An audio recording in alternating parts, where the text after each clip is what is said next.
itu ternyata bukan dari alat-alat gym canggih, tapi dari teknik pernafasan kuno. Nah, kali ini kita bakal bongkar gimana sains modern justru membuktikan sebuah kearifan lama. Oke, cerita kita mulai dari sebuah anomali, sebuah keanehan di dunia kebugaran. Bayangin, ada klub pencaksilat Merpati Putih yang isinya atlet-atlet di Universitas Negeri Malang. Mereka ini kan latihan fisik terus ya. Harusnya fisik mereka prima banget dong. Tapi ternyata faktanya bikin kaget. Sebuah studi nunjukin sesuatu yang gak terduga. Waktu diuji lari jarak jauh, dari 20 orang, cuma 4 yang sanggup finish. Ini kan aneh, jelas ada sesuatu yang kurang dari latihan mereka. Nah, disinilah muncul satu pertanyaan besar. Jangan-jangan kunci buat ningkatin kebugaran mereka itu bukan di latihan fisik yang lebih berat, tapi justru di sesuatu yang sering kita anggap sepele, yaitu cara mereka bernapas. Dan ini membawa kita lebih dalam ke solusi potensialnya. Sebuah rahasia kuno dari pencaksilat Merpati Putih itu sendiri. Jadi, Merpati Putih itu apa sih? Ini lebih dari sekedar bela diri buat berantem loh. Ini adalah sebuah warisan budaya kita yang punya metode super unik, yaitu menggabungkan gerakan fisik dengan olah napas khusus yang dirancang buat meningkatkan kebugaran tubuh. Nah, tentu aja para ilmuwan nggak langsung percaya gitu aja. Mereka pun merancang sebuah pertarungan ilmiah. Tujuannya? Untuk menguji tradisi kuno ini secara sains dan memecahkan misteri kebugaran tadi. Gini nih cara kerjanya. Eksperimennya jalan selama 2 bulan. Pertama, semua dites dulu kemampuan fisiknya. Terus mereka dibagi jadi 2 tim. Selama 2 bulan mereka latihan intensif 3 kali seminggu. Dan di akhir dites lagi buat lihat hasilnya. Simpel kan? Dan ini dia nih pertarungannya.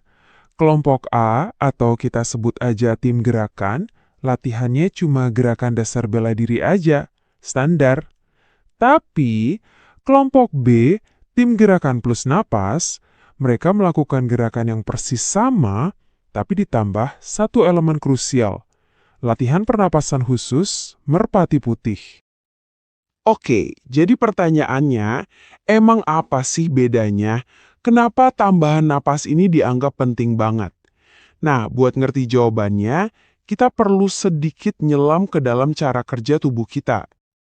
Coba deh bayangin tubuh kita itu kayak punya 2 mesin penghasil energi yang berbeda. Ada mesin aerobik dan ada juga mesin anaerobik. Mesin aerobik itu ibarat mesin buat maraton. Dia kerjanya stabil, efisien, dan butuh banyak oksigen. Contohnya pas kita lagi jogging santai. Sebaliknya, mesin anaerobik itu mesin sprinter.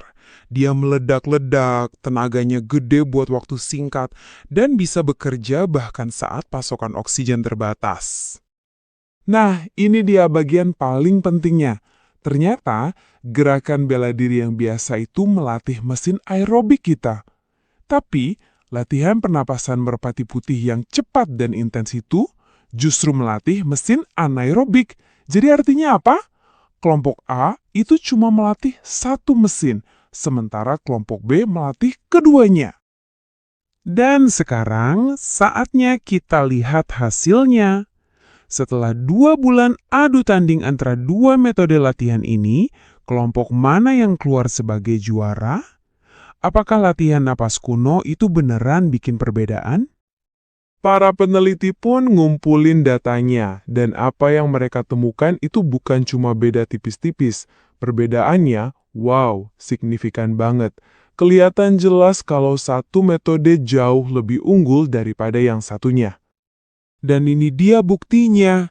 Coba lihat grafiknya. Kelompok yang cuma latihan gerakan, peningkatannya sekitar 5,38%. Lumayan lah ya. Tapi lihat kelompok yang menggabungkan gerakan dengan napas. Peningkatannya meroket sampai 13,92%. Itu hampir 3 kali lipat peningkatannya. Gila kan? Yap, angka kemenangannya adalah 13,92%. Itu adalah peningkatan VO2 max, ukuran seberapa efisien tubuh kita pakai oksigen. Artinya, cuma dalam 2 bulan, kelompok yang pakai teknik pernafasan kuno jadi jauh lebih bugar. Ini bukti telak. Oke, peningkatannya emang luar biasa. Tapi kok bisa? Apa sih rahasia di balik teknik pernapasan ini yang bikin hasilnya sepowerful itu? Jawabannya ada di satu konsep ilmiah yang keren banget. Namanya adalah hipoksia. Gampangnya gini, latihan pernafasan merpati putih itu sengaja bikin tubuh kita bekerja dalam kondisi rendah oksigen untuk sementara waktu. Intinya, kita sengaja bikin badan sedikit kaget dan terengah-engah secara terkontrol. Dan kenapa itu bagus?